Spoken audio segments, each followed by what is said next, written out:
Let me give you just a simple example. We're not going to do a lot of examples, a lot of applications, but just try to make sure that we understand what we're talking about. So let's say we want to compute the area bounded by the x-axis, the function y equals root x, the y-axis, which is really just barely touching that region, and the line x equal 1. Okay, so we're basically the area that you're looking at, the region that you're looking at.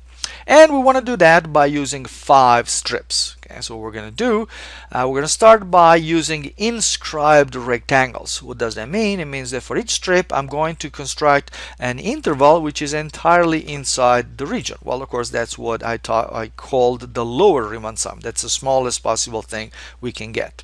So if we're going to do it that way, this is basically what I'm looking at. So that means that in order for my delta x, I'm using, of course, 1, which is the total width, divided by 5, and that gives me 0.2. So that's my delta x. And as far as hi is concerned, that's going to be the value of the function, and whatever x value I consider, that's going to be the square root of that particular xi, because square root is my function. Now I have to pick my xi's, the values at which I'm going to compute the function. Well, in a way I already picked them when I showed you the rectangles, but thinking about them numerically, what I'm picking are the values 0, 0.2, 0.4, 0.6, and 0.8. So they are also, in this case, they also happen to be the left endpoints. So in this case, because the function I'm using is increasing, the lower Riemann sum is also the left Riemann sum. Alright, so now I'm ready to build up the whole thing. So the area, I'm going to say it's approximately equal to the sum from 1 to 5 of 1/5, which is my delta x, times the square root of xi, which is my hi. Of course, the 1/5 is common, so I can take it out of the sum. It's a sum of a bunch of terms, all of which have a 1/5. And so all I have to do is just figure out what the square root of each of those numbers is.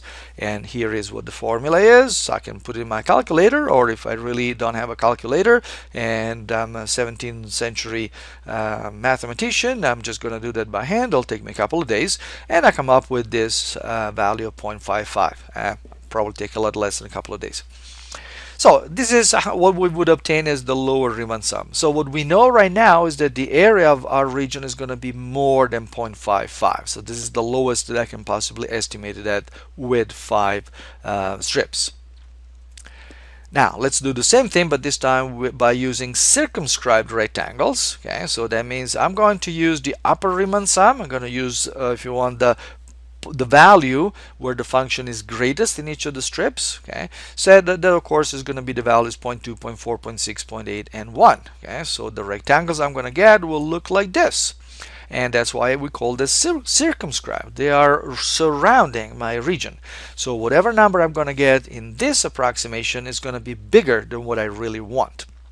And now I have to go through the same steps as before. I compute the sum from 1 to 5, or 1/5, which is the width, times the square root of xi, which is the height. And again, I can take the 1/5 out because it's a common factor, and I can put all those numbers into my calculator, and comes out with the number 0.75.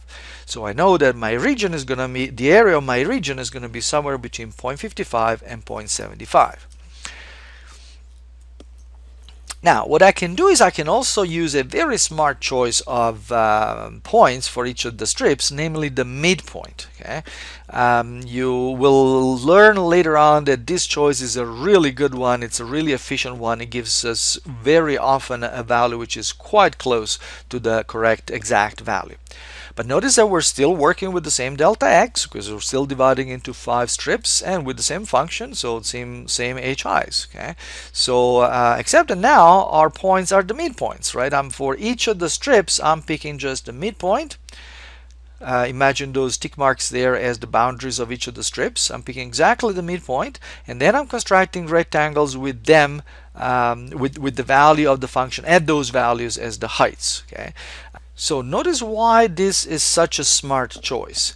Notice that for each rectangle, there is one piece of the rectangle which is outside of the region we're interested in. So that will be this one, for instance, for this rectangle. And then there is one piece of the region which is actually missing from the rectangle. Okay.